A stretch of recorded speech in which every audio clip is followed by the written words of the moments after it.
Soon, my divine plan shall commence without failure.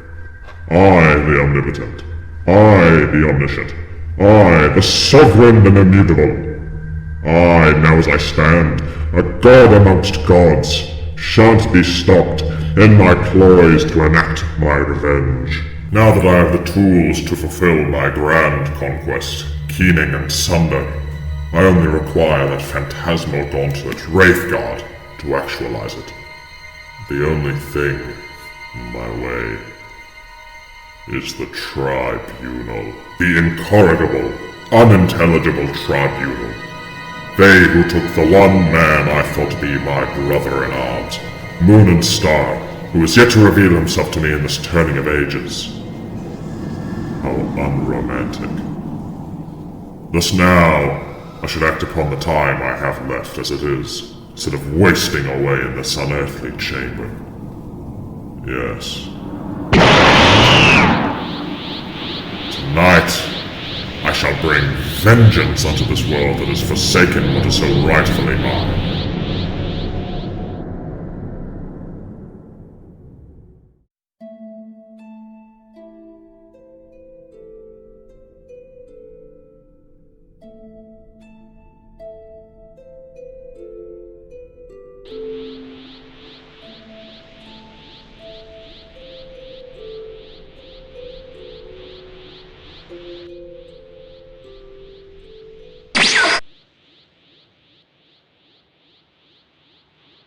So, you seek to challenge me now? Is that what this is? A futile attempt at stoking the fires of your name, to bring relevance and fear to your legend once more? No. I seek retribution. Divine and unstoppable retribution. That which my hand shall cast unto you. You has grown weak from the forceful abstinence from weaning off of the teat of the immutable. I suppose you are to mean that I am no longer in touch with what has implemented me into the status of divine right. Whatever you seek now, know that it will be my hand, that you shall not receive it. Always the fault of the divine that they think themselves immortal. You wish to challenge me, as I am now, dripping with existential power, almost able to kill you with a swift blow. I never said you would have to kill me to get what you want. Myrrh of stone, heart of Daedric, disconsolate woman, ready to kill. The seed of your hand, with the hands that tilled.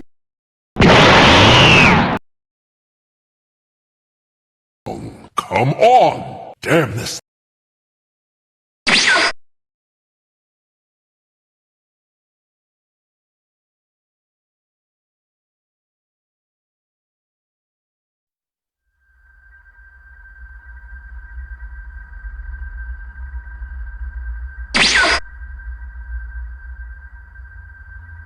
What a fool you are.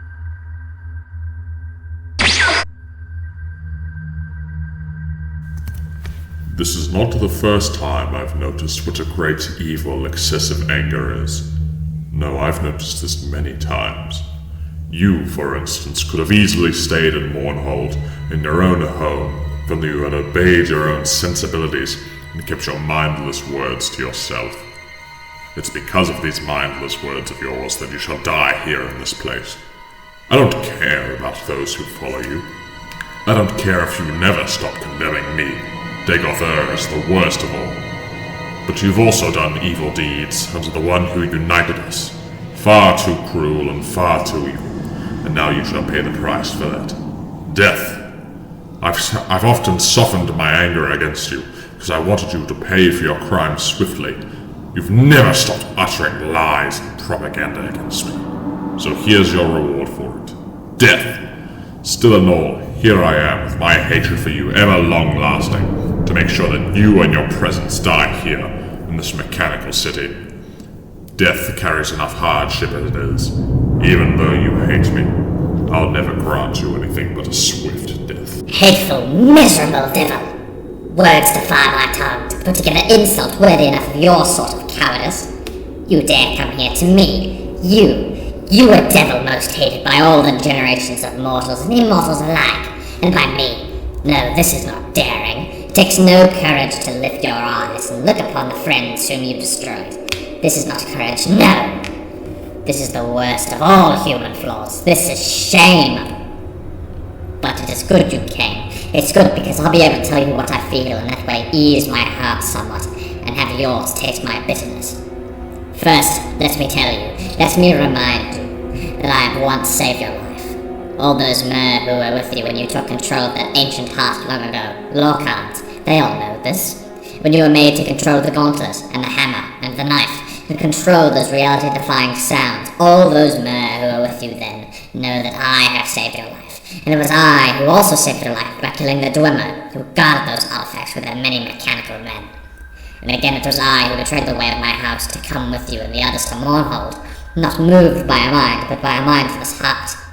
And finally it was I who had killed Nerevar in the most abominable way, by my and the others' hands, so as to save you from every fear.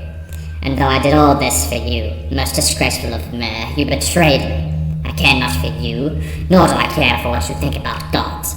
Are they the same as they always were, or are they different? Nor do I care if there are any new laws for mortals to obey. To me, you've broken all oaths, old and new, and you know it. Poor Nerevar, he has grasped you so often. Poor Moon and Star, Nerevar and Moon and Star. How often we were deceived by this cowardice. How often we've missed out on our hopes. Yet come now, devil. I'll speak to you as one would speak to an enemy. Not because I shall gain anything by doing battle with you, but because I wish to hear you scream in pain like I had done under Sothasil. Tell me then, Vorin, what shall I do with you? Tell me, shall I string you up like I have done with Sothasil and the mechanisms he loved so dearly? Or shall I go to the heart itself and destroy it indefinitely? Oh, I just can't imagine how well the people of Morrowind will receive the word of your death. Me who has killed their nightmare. Because you see, Vorin, the truth falls like this. Because of you, I have become a most hated woman, hated by both my own folk in my own country, and by the mer who follow you. And still, even after all this, I have become the envy of all women in Morrowind, and I, poor fool, think of you as the best, most faithful advisor for those times. They envy me. Me, as I am going off into battle alone, without children to take my place. What great praise this is for a new death, to have no poor children follow me to wherever I go and away from their home. Oh me, you gave such obvious signs for men to tell the difference between genuine gold and fake, and yet you gave not a hint for people to tell who's a good man and who's an evil one. What a fool you are. Shame on you!